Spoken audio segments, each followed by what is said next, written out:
Welcome back, students. We are continuing reading The Family Under the Bridge. We have now made it to chapter 8. We have just 2 chapters left to resolve the conflict that the Calcettes face of not having a home.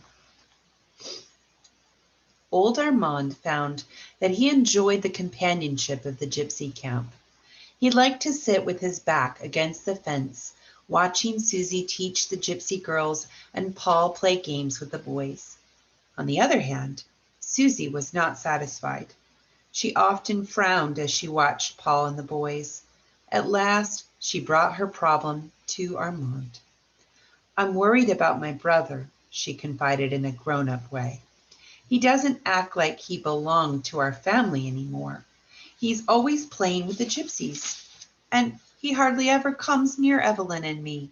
We're his family." Armand had noticed this himself, but he tried to comfort Susie.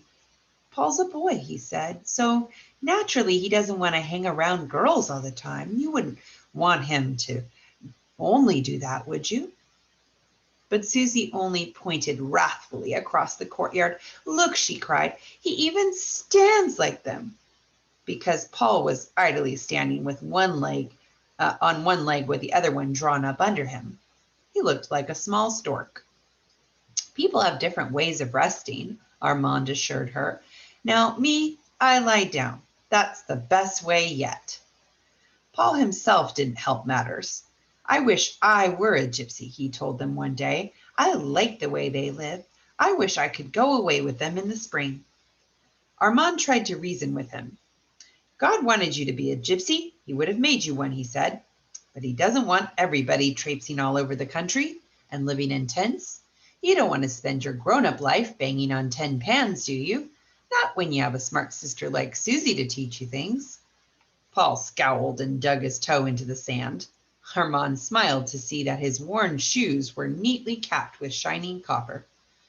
Paul followed his look and he smiled too. "The boys helped me mend my shoes," he explained. Then he ran away to join them.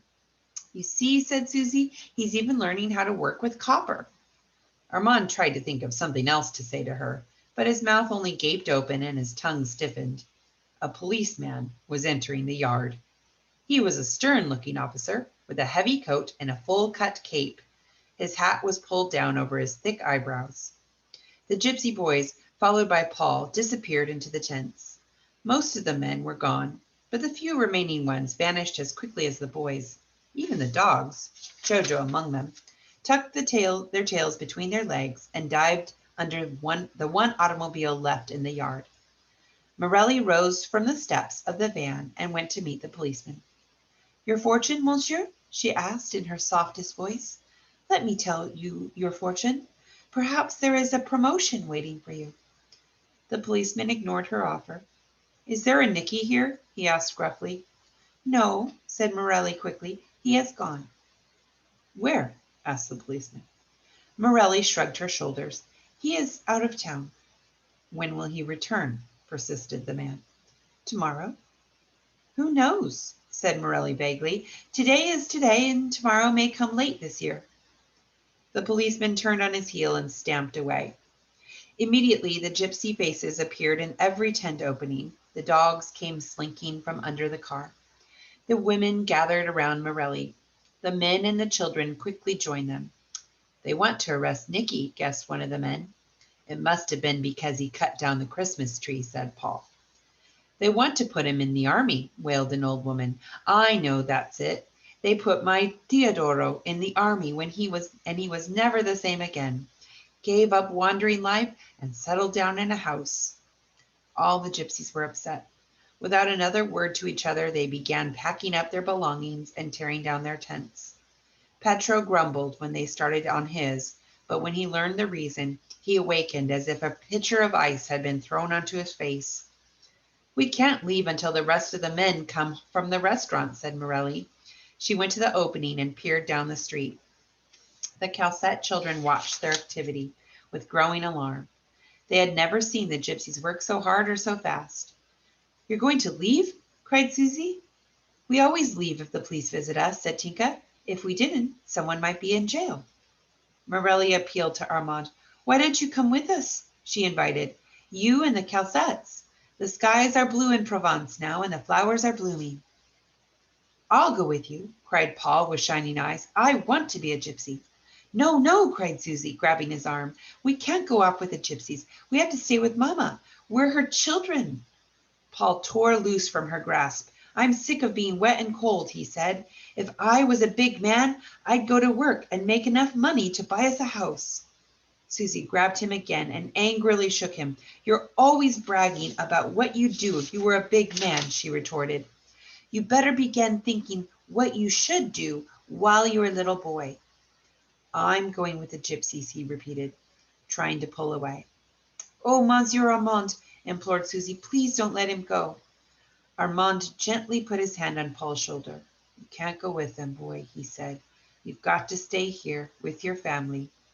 Why can't I go? Asked Paul rebelliously. Why do I have to stay here? Armand crossed his arms and stared down at the red-headed boy. You can't go because you've got red hair, he said. That's why. Why does that matter? Asked Paul. It matters plenty, answered Armand. How far do you think the gypsies would get with a red-headed child? People would think they had kidnapped you. The police would put you in some strange home and the gypsies in jail. A sudden thought darkened Susie's blue eyes. We don't have any place to stay now, she said.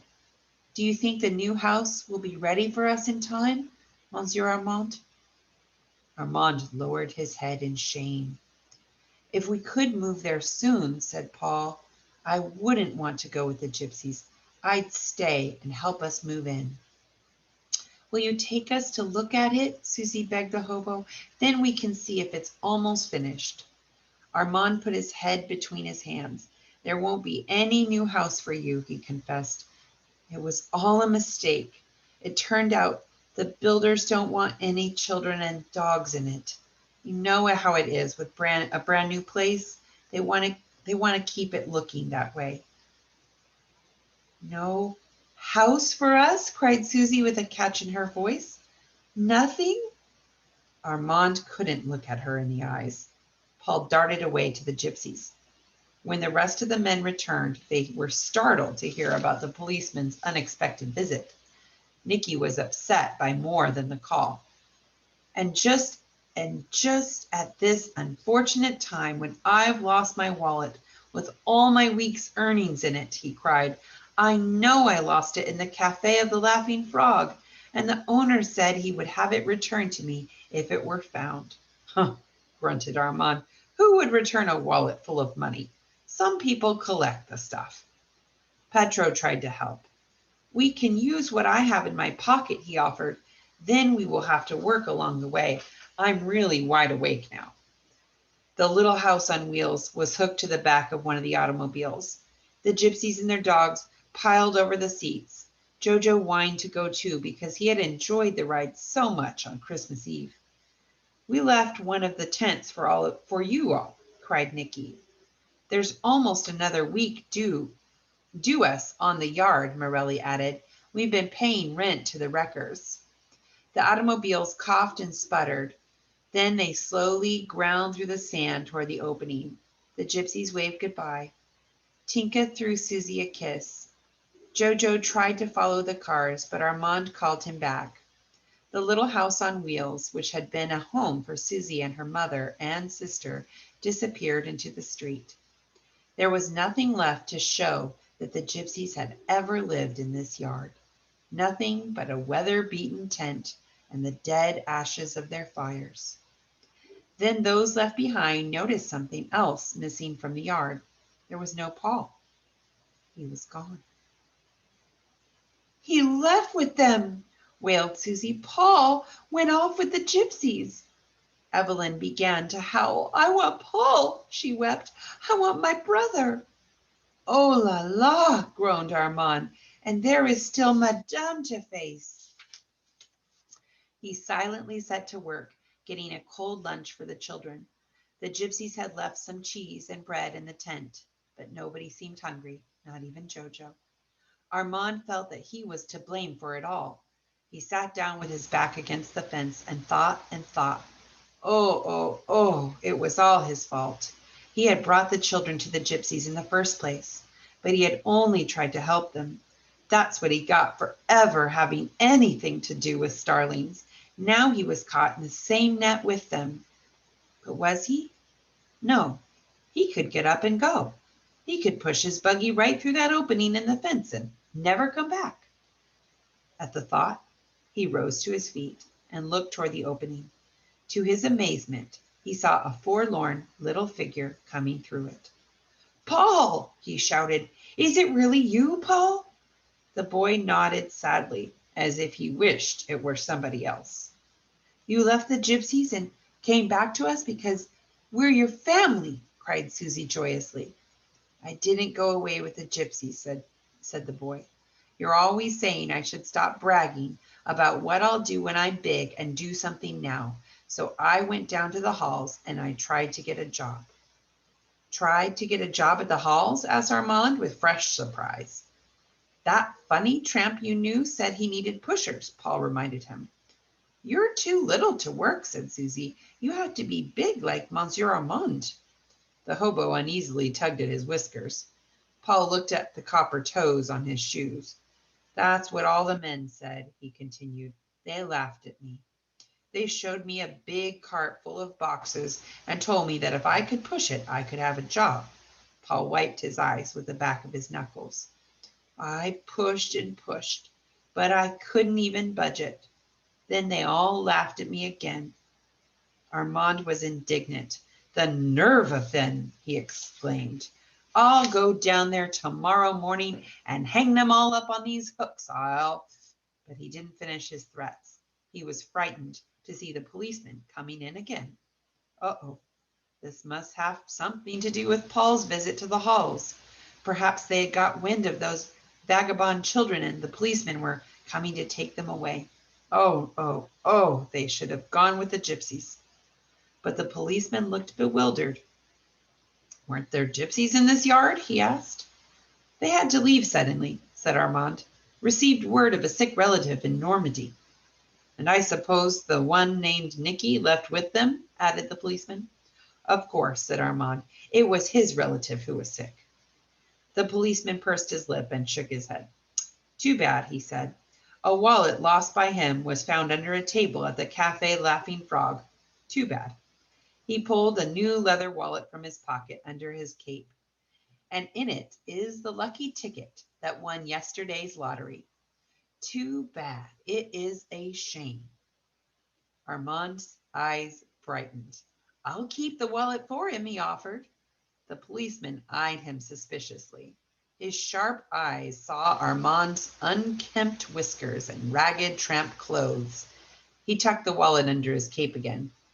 "I can't deliver it to anyone but the rightful owner," he said. Then he turned and walked away, shaking his head and muttering, "Too bad, too bad." Armand exploded with a roar. "Too bad indeed," he roared. "I call it a tragedy to lose that nice new wallet." "And all the money," said Susie. "And the lucky ticket," said Paul. "Pooh," said Armand. "What would Nicky do with so much money? It might ruin his character. But anyone would hate to lose that wallet. It's just the right size for carrying around the coins a man needs." "What will we do now?" worried Susie. "We won't have any place to live after this week." "Mamma will cry," said Evelyn solemnly. "I wish I could have moved that cart," said Paul. "I tried so hard." A great feeling of shame came over Armand at the boy's words. The children's eyes were turned to him with that needful look. He cleared his throat. "Everything is going to turn out all right," he assured them. "I'm going to get a steady job. Your mama and I ought to make enough between us to rent that room in Clichy for you nestlings." Then, frightened by his own brave words, he slumped to the ground and leaned back weakly against the wall. Wow. So first thing that was surprising is this story did not resolve on Christmas. Christmas came and went, and there was no solution for the Calcette children. That was surprising. The other surprising thing was that when they found the wallet, did you think that that was going to be the solution? But it wasn't, was it? Not yet, anyway.